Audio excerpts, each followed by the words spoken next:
never touch the fear. So actually, you do not want to be free from fear. If the fear comes to an end, you will drop dead here. I guarantee that. What will be left there is anybody's guess. You will never know. He may sit there, the gentleman who is looking at you, and assure you and reassure you that you are very much alive, but you are not dead. He would tell you. But the you as you know yourself, the you as you experience yourself, isn't there anymore. So you do not want the fear to come to an end. What is there is only the fear. Everything you are doing is preventing the possibility of fear coming to an end. So all those therapies which people are selling in the marketplace cannot help you to free yourself from fear. And what can? Nothing will. You do not want the fear to come to an end. You face that end. Accept that fact. It is not in your interest to see that the fear comes to an end. So what you are actually dealing with is how to be free from fear and not fear.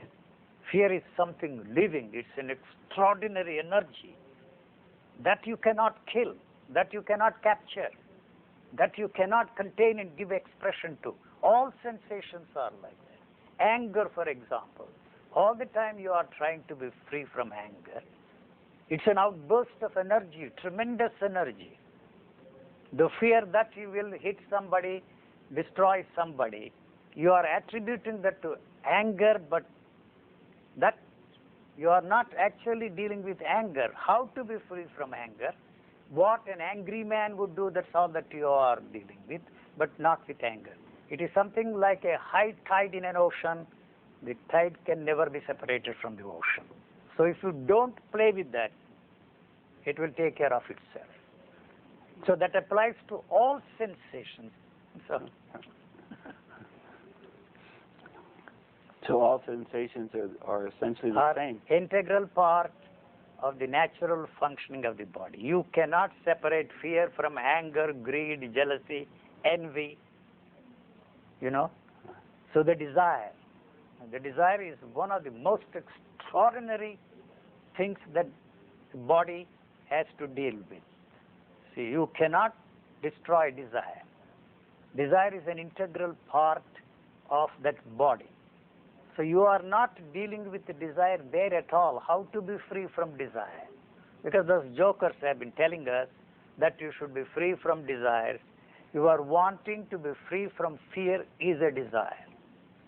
You are wanting to get enlightenment is a desire. You are wanting to run away with the most beautiful neighbor's daughter is a desire. Your society in which you are functioning may consider the other one socially unacceptable, but desiring moksha, liberation, freedom, transformation are acceptable desires. The moment you make a distinction between the two, you have created a problem for yourself there. So the desire is something living there. If the desire is not there, you are dead. So in any case, you are dead because you are dealing with not desire which is living, not greed which is living, not anger which is living. These are all extraordinary sensations. They are all the same. The moment you separate yourself, you give a name to that and say it's desire, the other one is anger, and the third one is fear. They are all the same. Exact. Each desire, each sensation may have a different, not the quality, different length of time, intensity, if I may use that word. But that is built in there.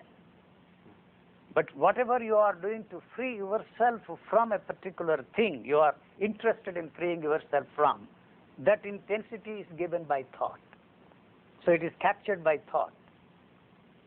So how can you free yourself from any of the sensations? The body has to respond to the stimuli. That's all it is doing there. And there also, the sensation and the response to the sensation is one unitary movement. They cannot be separated at all. The moment you, through the use of thought, separate the sensation and the response to the sensation, you have created the problem for yourself. This is a conversation, you call it? Oh, no. So how do we find ourselves? How is the word which should be eliminated from the English language? Not only from the English language, all the languages that we use to communicate with others. How implies you want to know. Right. You already know a lot. How to be free from desire, how to be free from fear, how to be free from anger. Why do you want to know from me? Huh? How to be free from all those things. If I said this would be the way you can free yourself from fear, you will add one more to the list of things you already have. I really don't know how I freed myself from any of these things. But suddenly it occurred to me that there is nothing there to be free from. And your state or condition, if it happened to another person, Yes. if it should happen, Yes. what they would be totally different from. Totally different. It will express in a different way. You know? It will be something new. It will be different. Because the background of yours is different from my background. I don't know how I freed myself from my background. There is no way I can tell you how I freed myself from the background. It is not operative anymore. It has lost its power of controlling the functioning of this body to function in its own natural way. That's all. How it happened, I really don't know. And what I am left with can never be captured by the experiencing structure here and pass it on to somebody. If I do that, it will do more harm than good. So no one can imitate you in order to arrive at your state? Not at all, not at all. This is something which my favorite word cannot be produced on an assembly line. And so this has no value for me, and it cannot have any value for the society, because it cannot be fitted into that value system. Actually, it destroyed the stranglehold of the value system in this individual. So any attempt on your part to use this will destroy your value system. It is interested in continuity. It is interested in perpetuating itself. That's all it is interested in. That is the reason why you are fighting with whatever I am saying.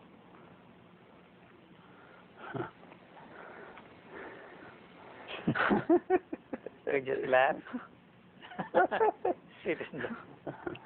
So people, when they talk to you, it's really a battle to hold on to what they already have.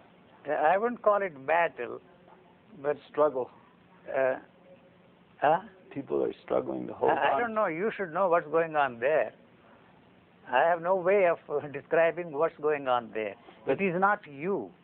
The one that has created what you call you does not want to accept this, because that would put an end to that. So it is that is fighting this battle. That is not interested in touching this at all, because this would destroy that. So that is interested in perpetuating itself. It has a built-in mechanism that keeps it going. Thank you. Yet, at the same time, Yes. there seems to be so much peace around you. I mean, is there a name you could, or how would you describe that, or why would you say that? I don't know, and I have no way of finding out whether I am at peace with myself. There is no way. I can tell myself, this is you. You are at peace with yourself. You are in a state full of compassion, love. You see, all those phrases you don't seem to realize create the division in you. Just love implies two. I love you. Wherever there is a division, there is a conflict, there is a battle there. So you don't live in any division? I can't, to put it that way is very misleading. I have no way of telling myself what is the state I am in. This is me. So if I can do that, I will know what you are. So I have no way of knowing anything about myself, so there is no way I can find out whether you are enlightened or not enlightened, whether you are at peace with yourself or not. The fact that you come to me or go to somebody asking him or me how I can be at peace with myself indicates that you are not at peace with yourself.